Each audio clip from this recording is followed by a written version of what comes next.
viewers, welcome to SS Media.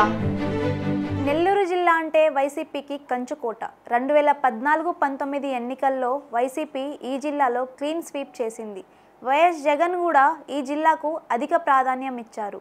తన సామాజిక వర్గమైన రెడ్లకు పూర్తి ఆధిపత్యం అప్పగించారు. నిజానికి ఈ జిల్లాలో రెడ్డి సామాజిక వర్గం బలంగా కొనసాగుతుంది. రాయలసీమ తర్వాత వైసీపీకి మళ్ళీ అంతటి స్ట్రాంగ్ హోల్డ్ నెల్లూరు. అయితే ఇప్పుడు ఈ జిల్లాలో రాజకీయాలు హాట్ టాపిక్గా మారాయి. నెల్లూరు జిల్లా నుంచి మంత్రి పదవులు ఆశించిన కోటంరెడ్డి శ్రీధర్ రెడ్డి, ఆనం రామనారాయణ రెడ్డి వంటి వారు తీవ్ర అసంతృప్తికి లోనై పార్టీకి దూరమయ్యారు. ఉదయగిరి ఎమ్మెల్యే మేకపాటి చంద్రశేఖర్ రెడ్డి కూడా గత ఏడాది పార్టీ నుంచి బయటకు వచ్చేశారు. ఈ ముగ్గురిలో ఇద్దరు తొలి నుంచి సీఎం జగన్ కు అత్యంత సన్నిహితంగా మెలిగిన వారే. కోటంరెడ్డి, మేకపాటి ఇద్దరు వైసీపీ స్థాపించిన నుంచి జగన్ తో నడిచిన వారే. అయితే వీరి రాజీనామాలను సీఎం పెద్దగా ఖాతరు చేయలేదు. ఉంటే ఉండండి, పోతే పొండి అన్నట్టే వ్యవహరించారు. అలా ముగ్గురు ఎమ్మెల్యేల నుంచి మొదలైన వలసలు ఇప్పుడు పార్టీని తీవ్ర కుదుపునకు గురిచేస్తున్నాయి. తాజాగా రాజ్యసభ సభ్యుడు వేమిరెడ్డి ప్రభాకర్ రెడ్డి కూడా వైసీపీని వీడటం ఖాయమైంది. రెడ్ల ఆధిపత్యమే ఎక్కువగా ఉన్న జిల్లాలో ఆ వర్గానికి చెందిన వారే ఎదురు తిరుగుతుండడం హాట్ టాపిక్ గా మారుతోంది. పార్టీకి ఆర్థికంగా వెన్నుదన్నుగా నిలిచిన వేమిరెడ్డికి రాజ్యసభ సభ్యత్వంతో పాటు ఆయన సతీమణి ప్రశాంతిరెడ్డికి 2 సార్లు టీటీడీ సభ్యత్వం కల్పించింది పార్టీ. ఇక వేమిరెడ్డి రాజ్యసభ పదవీ కాలం ముగుస్తుండటంతో నెల్లూరు నుంచి లోక్సభ అభ్యర్థిత్వాన్ని ఖరారు చేసింది.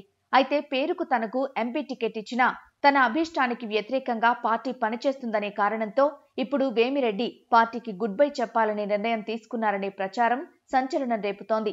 టీడీపీ అధినేత చంద్రబాబుతో వేమిరెడ్డితో పాటు మరో ఎంపీ మాగుంట శ్రీనివాసులు రెడ్డి, నెల్లూరు ఎంపీ ఆదాల ప్రభాకర్ రెడ్డి భేటీ అయ్యారని విస్తృత ప్రచారం జరుగుతుంటే ఇందులో సగం మాత్రమే నిజముందని, తాను చంద్రబాబును కలవకపోయినా మిగతా ఇద్దరు పార్టీపై అసంతృప్తిగా ఉన్నట్లు ఆదాల ప్రభాకర్ రెడ్డి ప్రకటించడాన్ని బట్టి వేమిరెడ్డి పార్టీ మార్పు దాదాపు ఖాయమైనట్లే అంటున్నారు. 6 ఏళ్ల పాటు రాజ్యసభ సభ్యుడిగా కొనసాగిన వేమిరెడ్డికి లోక్సభ ఛాన్స్ ఇచ్చినా వైసీపీకి దూరం కావడానికి ఒకే ఒక కారణం చెబుతున్నారు.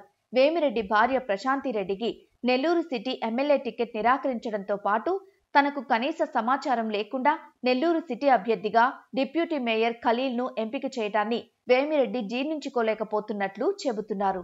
ఈ క్రమంలో ఆయన టీడీపీ అధినేత చంద్రబాబుతో టచ్లోకి వెళ్లడం వైసీపీలో తీవ్ర చర్చకు దారితీసింది. మరోవైపు వేమిరెడ్డిని బుజ్జగించేందుకు వైసీపీ చేస్తున్న ప్రయత్నాలేమీ ఫలించడం లేదంటున్నారు. మొత్తంగా వేమిరెడ్డి ఎపిసోడ్తో పాటు నెల్లూరు జిల్లాలో బలమైన మిగతా రెడ్ల దెబ్బకు వైసీపీలో గందరగోళం నెలకొంది. ఇప్పటికే 3 ఎమ్మెల్యేలు పార్టీని వీడడం ఒకెత్తైతే అంతకు మించి వేమిరెడ్డి ఎఫెక్ట్ పడుతుందని వైసీపీ వర్గాలు అంటున్నాయి. టీడీపీ మాత్రం ఈ పరిణామాల పట్ల పండగ చేసుకుంటుంది.